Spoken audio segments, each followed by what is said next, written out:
Hello students. So we are here to discuss about the subject of business statistics and analytics. I am Anurag Srivastava and in this subject now we are on unit 4. In unit 4 we will be discussing about probability theoretical distributions. Fourth unit से actually आपकी probability से familiarity शुरू होती है.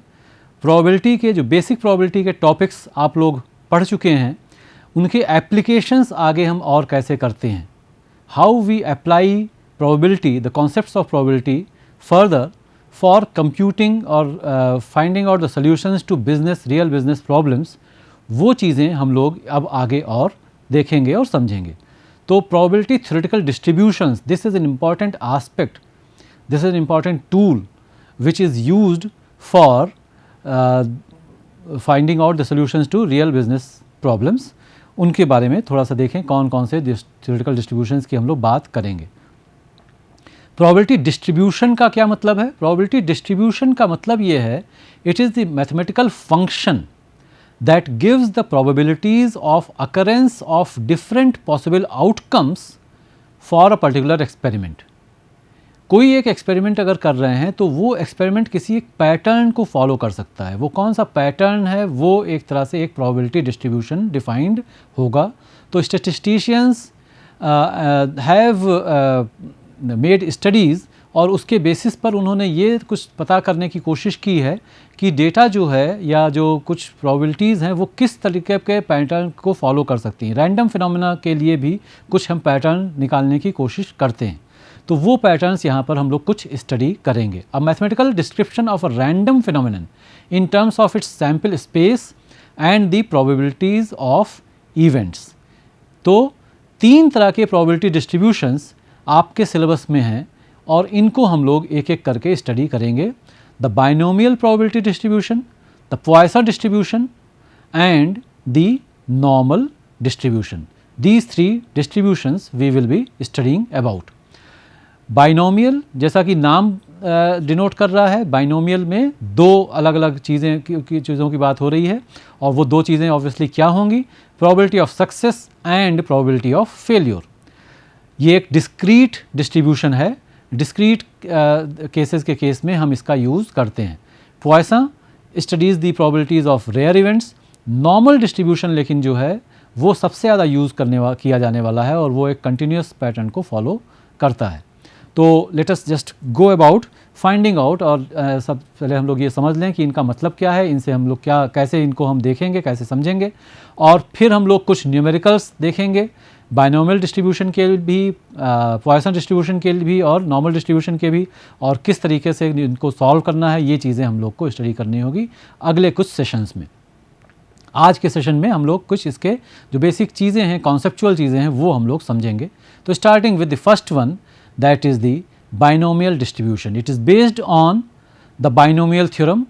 I suppose at least some of you who have studied the mathematics at +2 level, वहाँ तक भी अगर आपने पढ़ा है तो आपको थोड़ा सा याद होना चाहिए कि बाइनोमियल थ्योरम है. उससे पहले भी अगर पढ़ा है तो थोड़ा सा इससे फेमिलियरिटी तब भी है, इस नाम से ना सही, लेकिन हम लोग a+b² कैसे निकालते हैं, a+b³ कैसे निकालते हैं, a+b⁴ कैसे निकालते हैं, वो सारी चीज़ें बाइनोमियल डिस्ट्रीब्यूशन, बाइनोमियल थ्योरम के ऊपर ही बेस्ड होती हैं. बाइनोमियल थ्योरम पे ही बेस्ड हैं इसका एक्सपेंशन. तो based on the binomial theorem which states that the expansion of p+q whole to the power n can be any value, n can be 2, 3, 4, 1 whatever. तो जो भी वैल्यू होगी, n की value अगर हम वहाँ रख देंगे, इज़ गिवन बाई, कैसे, तो ये जो नीचे पूरा टर्म दिया हुआ है ये उसका एक्सपेंशन है. NC0, NC0 क्या है, NC0 is the formula for combination. NC0 denote क्या कर रहा है, NC0 डिनोट कर रहा है कि अगर हमारे पास n चीज़ें हैं और उसमें से कोई 0 चीज़ें, यानी कि 0 तो मतलब हो गया एक भी नहीं, 0 चीज़ें अगर हम उठा रहे हैं तो कितने तरीके से ले सकते हैं. ऑब्वियस सी बात है, n में से एक भी चीज़ अगर नहीं ले रहे हैं तो उसका एक ही तरीका होगा. n में से अगर हम एक चीज़ उठा रहे हैं तो उसके कितने तरीके हो सकते हैं, n तरीके हो सकते हैं. तो NC0 implies if out of n things we are picking 0 things, NC1 implies अगले टर्म का जो कोएफिशिएंट है NC1, if we are picking n things out of n things just one thing, NCR इसी तरीके से हो गया, अगर n में से हम r चीज़ों को पिक कर रहे हैं, फिर NC(n-1) आगे इसको आपको ये भी मिलेगा, इसी सीरीज़ को अगर हम लिखते जाएंगे सारे टर्म्स, तो NC(n-1) का मतलब हो गया n में से n-1 चीज़ों को सेलेक्ट कर रहे हैं, तो कितने तरीके होंगे, फाइनल टर्म जो होगा वो NCn होगा, तो NCn यानी कि n में से सारी चीज़ों को सेलेक्ट कर रहे हैं तो कितने तरीके होंगे। तो NC0 p⁻0 q⁻n plus NC1 p⁻1 q⁻n-1। हमें ये ध्यान देना है, ये कॉम्प्लिकेटेड सा फॉर्मूला, ये क्या कॉम्प्लिकेटेड सा एक्सपेंशन लग सकता है, लेकिन अगर आप इसे थोड़ा सा ध्यान से देखेंगे तो इसमें एक बहुत ही सिंपल सा पैटर्न है। वो पैटर्न आपको पता है तो इसमें याद करने जैसा, याद रखने जैसा, रटने जैसा कुछ भी नहीं है। क्या है?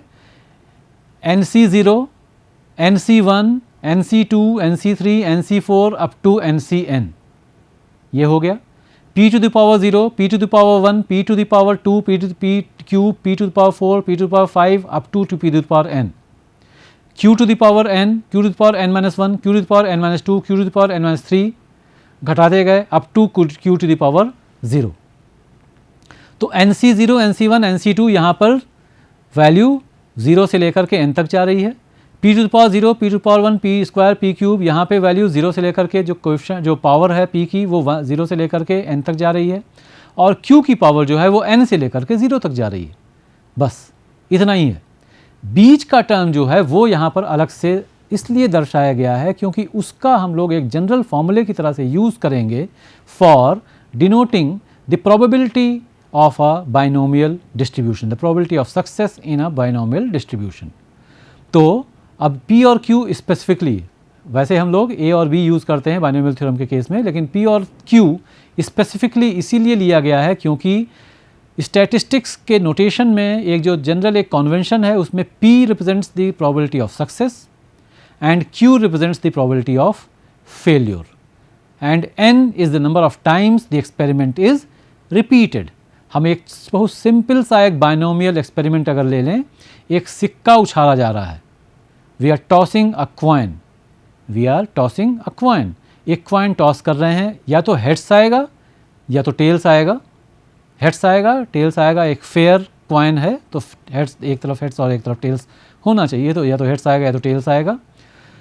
हम अगर ये मान लें कि सक्सेस, हेड्स का आना सक्सेस है, तो P represents the probability of success, P represents the probability of getting heads, Q represents the probability of failure, तो Q represents the probability of getting tails, और n is the number of times the experiment is repeated, number of times the experiment is repeated और number of coins that are being tossed. ऐसे भी हम मान लें हम 2 coins एक साथ टॉस कर रहे हैं और उनके आउटकम्स देख रहे हैं, तो n हो गया 2। हम 5 क्वाइंस एक साथ टॉस कर रहे हैं, हम देख रहे हैं कि कितनों पे हेड्स आ रहा है, कितनों पे टेल्स आ रहा है, तो n की वैल्यू हो गई 5। इस तरह से n की वैल्यू चेंज हो जाएगी। तो n is the number of times the experiment is repeated, the probability of getting r successes. So we are tossing 5 coins, n 5 हो गया, क्वाइन अनबायस्ड है, बिल्कुल ही फेयर क्वाइन है, तो p की वैल्यू, हेड्स की प्रोबेबिलिटी भी हाफ होगी और टेल्स की प्रोबेबिलिटी भी हाफ होगी, तो p हाफ हो गया और q हाफ हो गया। और हम ये जानना चाहते हैं कि 5 में से 3 क्वाइंस के ऊपर हेड्स आए, इसकी क्या प्रोबेबिलिटी है, तो r की वैल्यू हम 3 रख देंगे, NCR p⁻r q⁻n-r। यहाँ पर जो भी वैल्यूज़ हैं p और q की, n और r की, वो अगर हम रख देंगे तो r सक्सेसेस की जो प्रोबेबिलिटी है वो हमको पता चल जाएगी। This is the simple formula for binomial distribution for finding the probability of r successes in case of binomial distribution। ये ध्यान रखना है। इसके बारे में थोड़ी सी और चीज़ें कुछ जो जाननी ज़रूरी हैं। The number of trials in case of a binomial distribution n will always be finite, it will always be fixed। चाहे 2 हो, 5 हो, 10 हो, लेकिन ये फिक्स्ड होना चाहिए कि कितने ट्रायल्स हैं, कितने क्वाइंस हम एक साथ टॉस कर रहे हैं। There must be only 2 possible outcomes of the event which are mutually exclusive and exhaustive. तो क्वाइन टॉस की चीज़ हम लोग यहाँ पे स्टडी कर सकते हैं। हम डाई फेंकने की जो एक्सपेरिमेंट है वो यहाँ पर नहीं देख सकते हैं। हम ये जानना चाहते हैं कि हमने एक डाई रोल की और 1, 2, 3, 4, 5, 6 इनकी प्रोबेबिलिटीज़ को स्टडी करना है, तो ये हम नहीं यहाँ पर स्टडी कर सकते हैं। हाँ, उसको अगर हम कैटेगराइज कर दें, कुछ हमने कहा एक डाई रोल कर रहे हैं, इवन की प्रोबेबिलिटी देख लें अलग और ऑड की प्रोबेबिलिटी अलग देख लें, एक सक्सेस है दूसरी फेल्योर है, तो वो भी यहाँ पर आ जाएगा। हमने कहा कि 1 या 6 की प्रोबेबिलिटी अलग कर लिया, 1 या 6 को सक्सेस मान लिया, 2, 3, 4, 5 को फेल्योर मान लिया, तो भी इसको हम फिर वहाँ पर हम बाइनोमियल डिस्ट्रीब्यूशन का यूज़ कर सकते हैं। तो there must be only 2 possible outcomes of the event and these 2 outcomes should be mutually exclusive. एक होगा तो दूसरा नहीं हो सकता है, mutually exclusive, and they should also be exhaustive. तो हमने कहा कि हम डाइस के केस में, पासा फेंकने के केस में हम देख लेते हैं, और हम 2 ही इवेंट की अगर हम बात कर रहे हैं तो हम केवल 1 और 2 की बात करते हैं, 3, 4, 5, 6 को इग्नोर कर देते हैं। लेकिन डाइस जब फेंकी जाएगी, एक डाई अगर रोल की जाएगी, तो 1, 2 ही केवल 2 इवेंट्स नहीं हैं जो हो सकते हैं, बाकी 3, 4, 5, 6 भी पॉसिबल हैं। 1, 2 आपस में म्यूचुअली एक्सक्लूसिव हैं, but they are not exhaustive. तो इसलिए डाई को रोल करने का इवेंट यहाँ पर नहीं आएगा। उसी केस में आएगा जैसा अभी हमने कहा कि हम कह लें कि पॉजिटिव केसेस एक तरफ कर लिया, नेगेटिव इवन केसेस एक तरफ कर लिया, सॉरी, और ऑड केसेस एक तरफ कर लिया, तो वो चीज़ हो सकती है। The probabilities of success is given by P and the probability of failure given by Q। These should be constant for all trials. Her trial में ये सेम रहेगी, ऐसा नहीं होगा कि एक सिक्के में P और Q की वैल्यू अलग है, दूसरे सिक्के में P और Q की वैल्यू अलग है, सबके लिए समान होना ज़रूरी है। And all the trials must be independent of each other. एक सिक्के को उछालने में क्या आ रहा है, इसका इम्पैक्ट ऑब्वियसली दूसरे सिक्के को उछालने पर क्या आ रहा है उस पर नहीं पड़ना चाहिए। ये हो गया हमारा अगला एजम्पशन। तो ये एजम्पशंस बेसिक हम लोग ले करके चलते हैं इन बाइनोमियल डिस्ट्रीब्यूशन। इसके अलावा जो कुछ और कैरेक्टरिस्टिक्स हैं बाइनोमियल डिस्ट्रीब्यूशन की, वी शुड रिमेंबर, कभी कभी इसके ऊपर, इन कैरेक्टरिस्टिक्स के ऊपर छोटे छोटे क्वेश्चंस पूछ लिए जाते हैं। The mean of a binomial distribution is given by NP। कितनी बार एक्सपेरिमेंट रिपीट हो रहा है, multiplied by the probability of success. ये अगर हम कर लें तो हमें बाइनोमियल डिस्ट्रीब्यूशन का मीन मिल जाएगा। तो मीन की वैल्यू दे करके NP में से किसी एक की वैल्यू पता की जा सकती है। MNP में तीनों में से कोई 2 वैल्यूज दी जा सकती हैं और तीसरे की वैल्यू आपसे पूछी जा सकती है। ये एक चीज़ छोटा सा पूछा जा सकता है। Then the standard deviation of a binomial distribution is square root of NPQ। NPQ तीनों को मल्टीप्लाई कर दिया और उसका स्क्वायर रूट निकाल लिया तो स्टैंडर्ड डेविएशन हो गया। ऑब्वियसली स्क्वायर रूट अगर हम ना निकालें तो NPQ जो है उससे हमको वेरिएंस मिल जाएगा, because variance is the square of standard deviation. Then variance will be less than mean. क्यों ऐसा हो रहा है? Variance will be less than mean. Mean जो है वो N इंटू P के बराबर है और वेरिएंस जो है वो N into P into Q के बराबर है। यानी कि M को, मीन को हमने Q से मल्टीप्लाई कर दिया और Q एक प्रोबेबिलिटी की वैल्यू है, वो 1 से कम ही होगी। तो 1 से कम से अगर हम मल्टीप्लाई कर रहे हैं तो फिर जो वैल्यू, जो प्रोडक्ट आएगा तो वो उससे जो कम ही हो जाएगा। मीन की वैल्यू से वेरिएंस की वैल्यू हमेशा कम आएगी in case of binomial distribution. P and Q both should not be equal to 0, दोनों में से कोई भी 0 नहीं हो सकता है, क्योंकि सर्टेन इवेंट की बात नहीं कर रहे हैं हम लोग। P और Q दोनों 1 से छोटे हैं, ये पता ही हो जाएगा हमें, क्योंकि दोनों प्रोबेबिलिटी वैल्यूज़ हैं। P और प्लस Q की वैल्यू 1 ही होगी ही। तो this is about binomial distribution. दूसरा जो हम लोग देखेंगे बाइनोमियल डिस्ट्रीब्यूशन के ऊपर जो न्यूमेरिकल्स हैं वो आगे के सेशंस में हम लोग देखेंगे। दूसरा जो इम्पॉर्टेंट डिस्ट्रीब्यूशन है वो है Poisson distribution. Poisson distribution, as I had already told you, it studies the probabilities of rare events. लेकिन वो अभी उसको तो समझेंगे ही। द प्रोबेबिलिटी ऑफ एग्जैक्टली 0, 1, 2, 3 और R successes, that is again PR, is found by the successive term of the expansion as given on your screen, e to the power -1 -m. E क्या है? E is the base of the natural algorithm. It is known as the Euler's number. E to the power -m. M क्या है? M is the mean of the Poisson distribution. जो Poisson distribution जिसके बारे में भी बात करेंगे हम, वो उसका मीन m के बराबर है। e to the power minus m in brackets 1 plus m square by factorial 2 plus m cube by factorial 3 plus m to the power 4 by factorial 4 and so on. m जो general term इसका हो जाएगा वो हो जाएगा m to the power r upon factorial r. अगर हम bracket खोलेंगे तो हमें क्या मिल रहा है, P R is equal to e to the power minus m to the power r upon factorial r. क्योंकि 1 जो है m जो है m को हम लिख सकते हैं m to the power 1 upon factorial 1 को लिख सकते हैं m to the power factorial 0 m to the power 0 upon factorial 0. तो इस तरीके से जो जनरल टर्म है वो है e to power minus m into m to the power r upon factorial r. e तो एक कांस्टेंट है जिसकी वैल्यू दी हुई है 2.71828. ये आपको याद रखनी होगी. नहीं भी याद है तो भी आपको टेबल के थ्रू दिया जा सकता है. टेबल दिया होगा या क्वेश्चन में ही e के जो पावर जो रिक्वायर्ड होगा आपको वो आपको दिया जा सकता है. तो उसके बेसिस पर आप इसको कंप्यूट कर लेंगे जो भी आगे जो सॉल्यूशन इसको आपको करना होगा. e to the power minus m है mean of the Poisson distribution. r क्या है, कितनी सक्सेसेस की हम बात कर रहे हैं वो r है. तो इससे हम लोग कंप्यूट कर सकते हैं the probability of r successes in case of a Poisson distribution. इसमें क्या ज़रूरी चीज़ें हैं जो हमें ध्यान रखनी है. ज़रूरी चीज़ें ये ध्यान रखनी है, the Poisson distribution is useful in cases where the value of p is very small. मैंने आपको बताया था it is studying the probability of rare events. Poisson distribution studies probabilities of rare events. So it is useful in such cases where the value of p is very small, the value of n is very large. Poisson distribution is limiting form of binomial distribution. Binomial distribution का ही एक variation ये भी है. n जो है वो बढ़ता जा रहा है और p घटता जा रहा है. ये हो रहा है यहाँ पर. तो Poisson distribution हमको मिल गया. Poisson distribution is limiting form of binomial distribution. As n moves towards infinity, p moves towards 0. But mean जो है क्योंकि n बड़ा हो रहा है p छोटा हो रहा है तो मीन जो है वो कांस्टेंट और फाइनाइट ही रहेगा. मीन कांस्टेंट और फाइनाइट ही रहेगा. मीन फाइनाइट रहेगा क्यों, क्योंकि n बड़ा हो रहा है p छोटा हो रहा है तो दोनों का प्रोडक्ट जो है वो फाइनाइट हो जाएगा अपने आप. दिस डिस्ट्रीब्यूशन जैसा कि बार बार मैंने आपको बताया है, ध्यान रखना है, याद रखना है.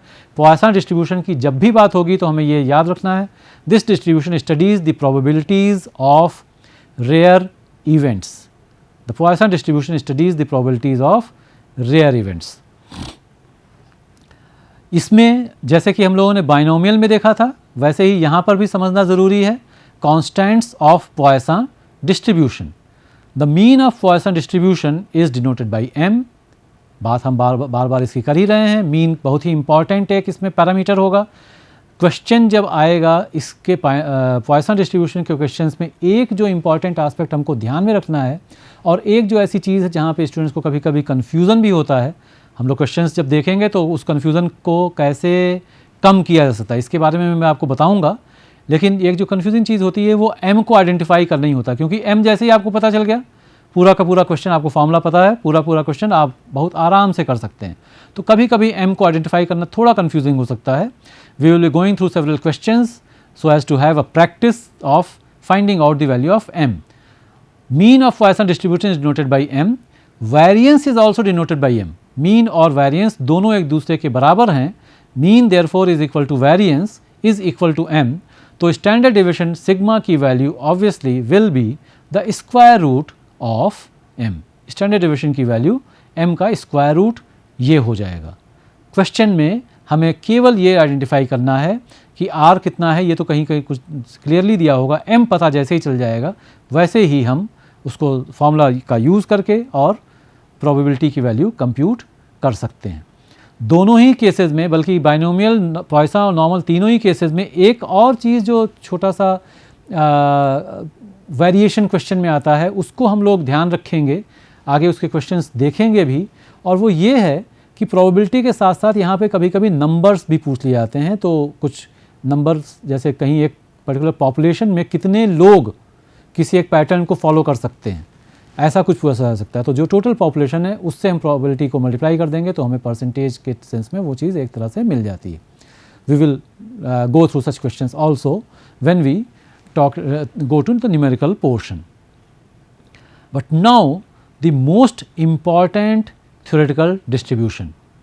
पूरी की पूरी स्टैटिस्टिक्स में अगर कोई ऐसा एक टॉपिक है जो कि हर जगह पर हमको उसको रेफ़र करना पड़ता है, पहले भी हम लोग इसके बारे में बात कर चुके हैं।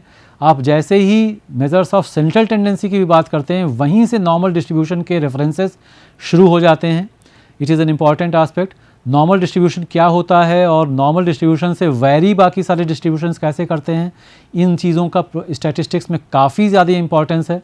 तो नॉर्मल डिस्ट्रीब्यूशन को समझना ज़रूरी है, जिससे कि हम ये समझ सकें कि कैसे एक्चुअली आम तौर पे जो फ्रीक्वेंसी डिस्ट्रीब्यूशंस हैं वो बिहेव करते हैं, और नॉर्मल डिस्ट्रीब्यूशन से अगर वैरी कर रहे हैं तो वो कितना वैरी कर रहे हैं और उनका क्या एक्चुअली प्रैक्टिकल इम्प्लीकेशन उसका क्या है, ये चीज़ें समझना ज़रूरी है। So as we can see here also it is written, normal distribution is the most important theoretical distribution. It is useful in analyzing data concerning economy and business. Business economy में data normal pattern को बहुत ज़्यादा follow करता है। Normal distribution का जो basic मतलब है वो यही है कि जो वैल्यूज़ हैं वो बीच में उनकी फ्रीक्वेंसी सबसे ज़्यादा होगी, और जैसे जैसे आप सेंटर से दोनों तरफ बढ़ते जाएंगे, सेंटर से दूर होते जाएंगे, वैसे वैसे वैल्यूज़ यूनिफॉर्मली, जो फ्रीक्वेंसीज़ हैं वो यूनिफॉर्मली डिक्रीज़ होनी चाहिए, ऐसा एक्सपेक्टेड होता है। ये एक आइडियल कंडीशन है। नॉर्मली जो डेटा होता है वो नॉर्मल से थोड़ा बहुत डेविएट तो करेगा ही करेगा। तो हम जब भी थोड़ा अगर डेविएशन है तो हम ये कंसिडर कर लेते हैं कि it is following a normal pattern only. ज़्यादा अगर डेविएशन है तो वो अलग बात है, लेकिन जब भी अगर बल्क में डेटा है और वो नॉर्मल डिस्ट्रीब्यूशन पे पैटर्न को ही फॉलो करता है। This is the basic assumption that we make here also. So most important theoretical distribution useful in analysing data concerning economy and business, वही डेटा हम लोग को ज़्यादा यूज़ भी करना है। The curve is symmetrical about mean, that is there is no skewness in it. पहले के फर्स्ट यूनिट में ही हम लोगों ने स्क्यूनेस के बारे में बात की हुई है। स्क्यूनेस का मतलब ही, स्क्यूनेस को डिफ़ाइन ही हम नॉर्मल कर्व के बेसिस पे करते हैं। नॉर्मल कर्व से जो हॉरिजॉन्टल डेविएशन अगर है किसी भी एक फ्रीक्वेंसी कर्व का, उसे हम स्क्यूनेस बोलते हैं। नॉर्मल कर्व से अगर कोई वर्टिकल डेविएशन है किसी भी फ्रीक्वेंसी कर्व का, फ्रीक्वेंसी डिस्ट्रीब्यूशन का, उसे हम कर्टोसिस बोलते हैं। उसे हम कर्टोसिस से मेज़र करते हैं, स्क्यूनेस से मेज़र करते हैं नॉर्मल डिस्ट्रीब्यूशन से हॉरिजॉन्टल डेविएशन। तो हॉरिजॉन्टली यानी कि सिमेट्रिकल कर्व से दाहिनी तरफ झुक गया है या बाईं तरफ झुक गया है, ये चीज़ जब हम जानने की कोशिश करते हैं तो हम स्क्यूनेस स्टडी कर रहे हैं। मॉडरेटली स्क्यू कर्व्स के केस में हम लोग ये एज्यूम कर लेते हैं कि मोर और less it will be following a normal curve only, लेकिन अगर मॉडरेट से ज़्यादा अगर है तो फिर वहाँ पर हम इस पर्टिकुलर कॉन्सेप्ट को यूज़ ऑब्वियसली नहीं करेंगे, क्योंकि कर्व सिमेट्रिकल है। एक चीज़ आगे फिर से मैं यहाँ पर थोड़ा सा छोटी सी चीज़ रिपीट कर दूँ कि कर्व सिमेट्रिकल होने का मतलब हमेशा ये नहीं होगा कि नॉर्मल कर्व ही है। Every normal curve is symmetrical, it does not mean however that every symmetrical curve will also be normal, but in case of normal curve, because it is symmetrical, therefore mean and median and mode all are equal to each other. The height of the normal curve is maximum at the mean value. This ordinate divides the curve therefore into two equal and identical parts. Height of the normal curve is maximum at the mean, median, mode, तीनों coincide कर ही रहे हैं, तो जो वहाँ जहाँ पर भी वहीं पर उसकी हाइट सबसे ज़्यादा होगी, और क्योंकि सिमेट्रिकल है वहाँ से एक हम परपेंडिकुलर ड्रॉप करेंगे तो दो बराबर पार्ट्स में नॉर्मल कर्व बट जाएगा। प्रॉपर्टीज़ ऑफ नॉर्मल डिस्ट्रीब्यूशन, जैसे पॉइसन और बाइनोमियल की प्रॉपर्टीज़ देखी वैसे यहाँ पर भी समझ लें, और ये इसकी प्रॉपर्टीज़ का बहुत ज़्यादा रोल होता है जब हम न्यूमेरिकल्स इसके सॉल्व करेंगे। और नॉर्मल कर्व के न्यूमेरिकल्स काफ़ी पॉपुलर हैं, ये एग्जामिनर्स काफ़ी ज़्यादा इसको पूछते हैं, हर साल नहीं तो हर दूसरे साल तो इसका क्वेश्चन आ ही जाता है। The curve is asymptotic to the base line. The curve is asymptotic to the base line. Base line यानी कि एक्स एक्सिस।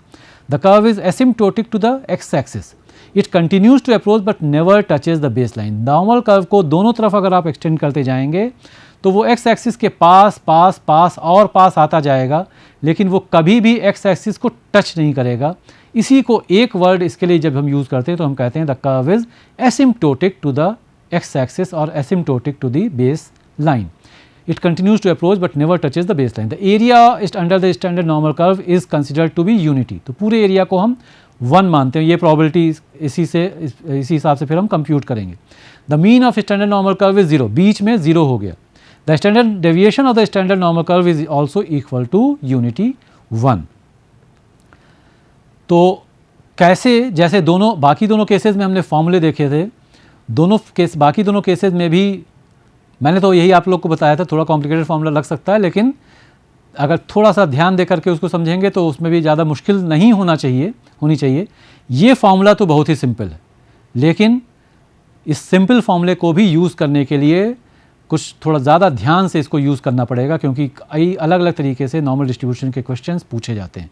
वो तो खैर बाद में हम लोग देखेंगे ही कैसे क्या करना है. यहाँ करना क्या है, हमें z पैरामीटर हम लोग निकालेंगे is equal to x minus x bar divided by sigma. x जो भी वैल्यू है दी हुई, x bar the mean of the normal distribution, sigma जो भी क्वेश्चन है उसमें जो मीन है, जो डेटा दिया उसका मीन जो है वो x बार हो गया, और सिग्मा हो गया हमारा स्टैंडर्ड डेविएशन. उस पर्टिकुलर केस में स्टैंडर्ड डेविएशन की वैल्यू कितनी है. तो x bar is the mean, sigma is the standard deviation of the given data और given normal distribution. x is the observed value at which we want to find the value of z.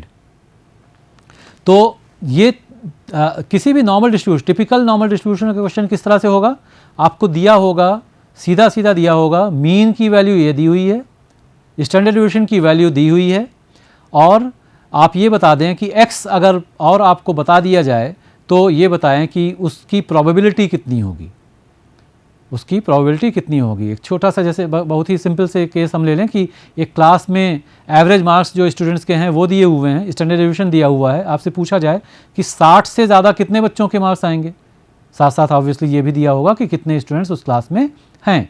तो 60 से ज़्यादा कितने बच्चों के marks आएंगे, इसके लिए हम लोग यहाँ पर नॉर्मल डिस्ट्रीब्यूशन का ये चीज़ ये रूल ऐसे फॉर्मूला फॉलो करके और कंप्यूट करेंगे. टेबल का यूज़ किया जाए, जब हमें z पता चल जाएगा तो हम टेबल की वैल्यू टेबल का यूज़ करके हम प्रोबेबिलिटी की वैल्यू निकालते हैं, और उससे आगे फिर हम लोग उसको सॉल्व करते हैं. तो ये बेसिक चीज़ें हैं तीनों तरह के थ्योरेटिकल प्रोबेबिलिटी डिस्ट्रीब्यूशंस की, बाइनोमियल, पॉइसन और नॉर्मल डिस्ट्रीब्यूशन. इसके आगे के सेशंस में अब हम लोग बात करेंगे इनके ऊपर न्यूमेरिकल्स, कुछ पुराने न्यूमेरिकल्स देखेंगे और कुछ अलग अलग तरीके के जो न्यूमेरिकल्स जो पूछे जा सकते हैं वो हम लोग स्टडी करके और इनको और अच्छे से समझने की कोशिश करेंगे कि कैसे हमें थ्योरेटिकल डिस्ट्रीब्यूशंस के क्वेश्चंस करने हैं. So we'll stop here today. Thank you.